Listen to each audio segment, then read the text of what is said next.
Hello बच्चों, exemplar series NCERT 11 chapter number 5 morphology of flowering plants के questions करेंगे हम लोग।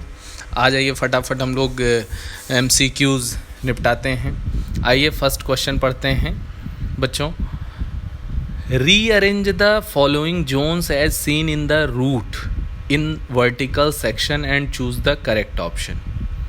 Root hair zone, zone of meristems, root cap zone, zone of maturation, zone of elongation.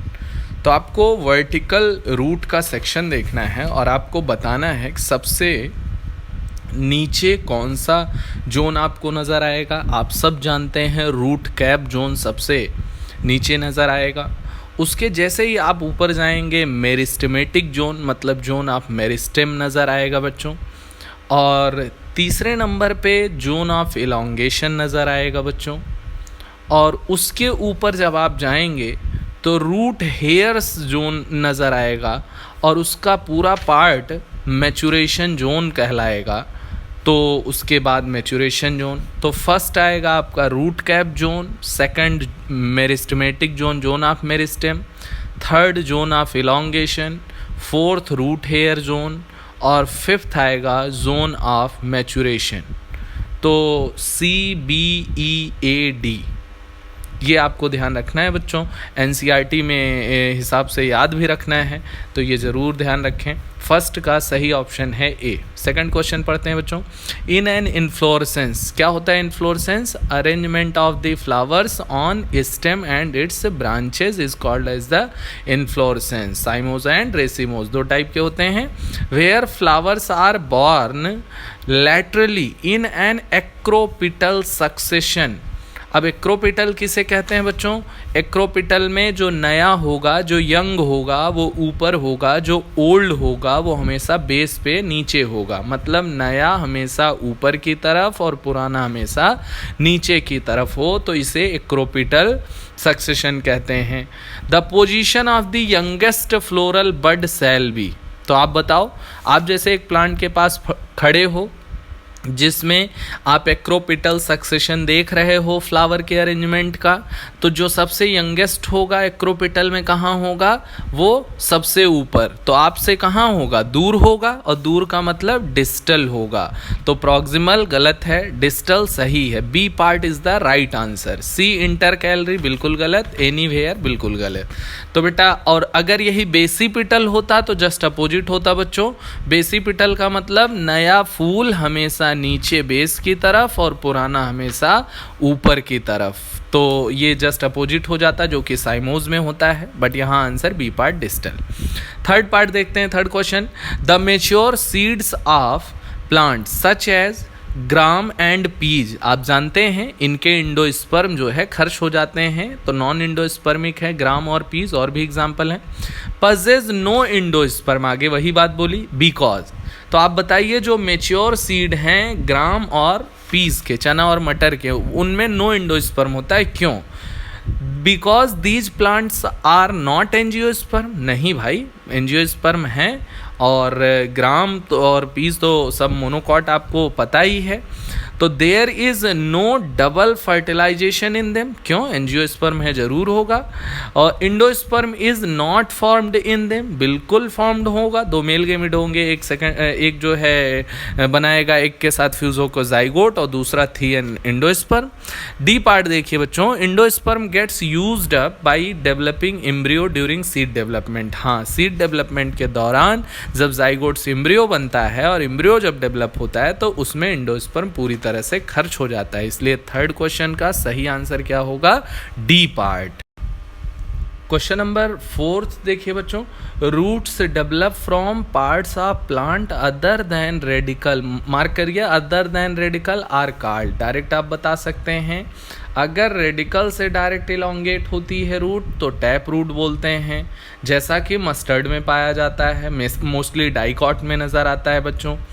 और अगर other than radical होती है तो एडवेंटिटियस रूट बोलते हैं, जिसके एग्जाम्पल हैं ग्रास, मॉन्स्टेरा और banyan tree.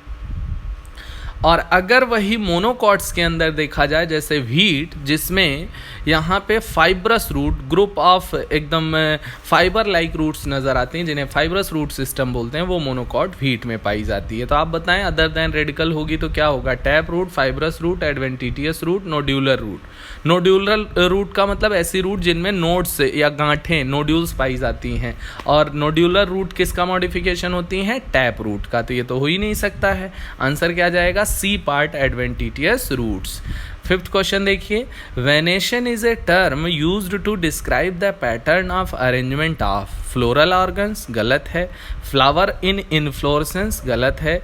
Veins and veinlets in a lamina of leaf, हाँ बिल्कुल सही ऑप्शन है, C is the right answer. D है ऑल ऑफ देम, गलत है। वेनेशन क्या होता है? वेन एंड वेनलेट्स का लेमिना ऑफ लीफ में अरेंजमेंट को वेनेशन कहते हैं। सिक्स क्वेश्चन देखिए बच्चों, इंपॉर्टेंट है। इंडोस्पर्म जानते ही हैं, ए प्रोडक्ट ऑफ डबल फर्टिलाइजेशन, बिल्कुल सही, इसीलिए 3n। इन एंजियोस्पर्म, बिल्कुल, केवल एंजियोस्पर्म में आपको ये नजर आएगा 3n और आफ्टर द फर्टिलाइजेशन।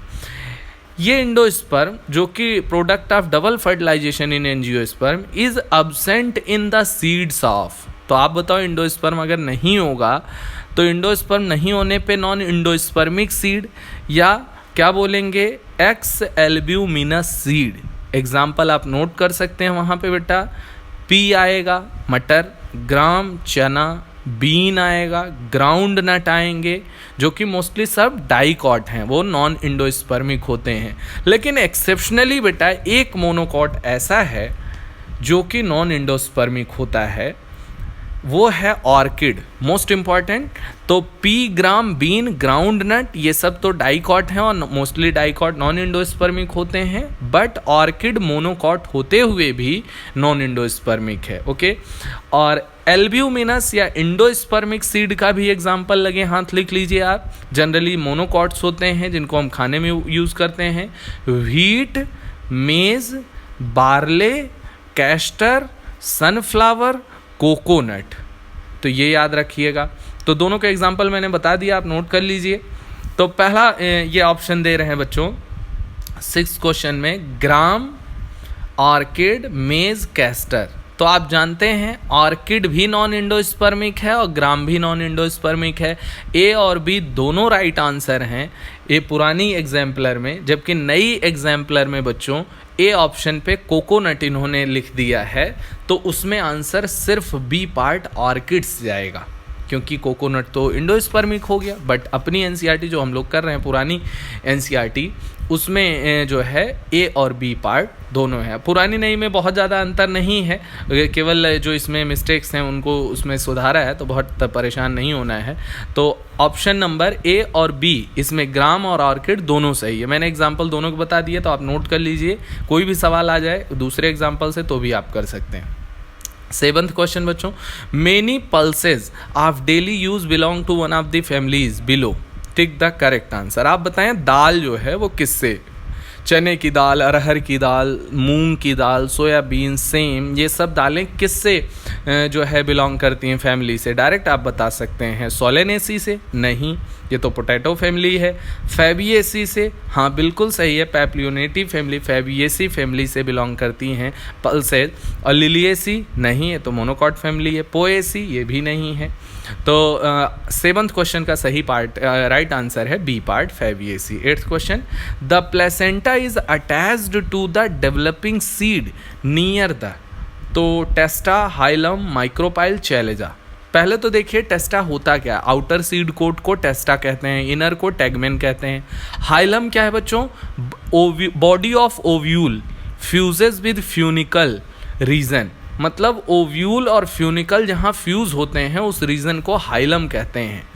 और माइक्रोपाइल एक ऐसी जगह जहाँ पे इंटेगमेंट जो है अब्सेंट होती है। और इसी के जस्ट अपोजिट कौन होता है बच्चों? माइक्रोपाइल के चैलेजा, आप जानते ही हैं ओव्यूल में पोजीशन।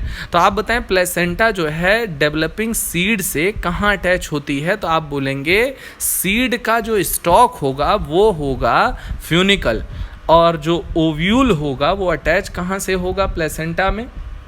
प्लेसेंटा जो है वो डेवलपिंग सीड में कहाँ अटैच होगी, हाइलम से। तो आप आंसर याद रखिएगा, बी पार्ट सही आंसर है हाइलम।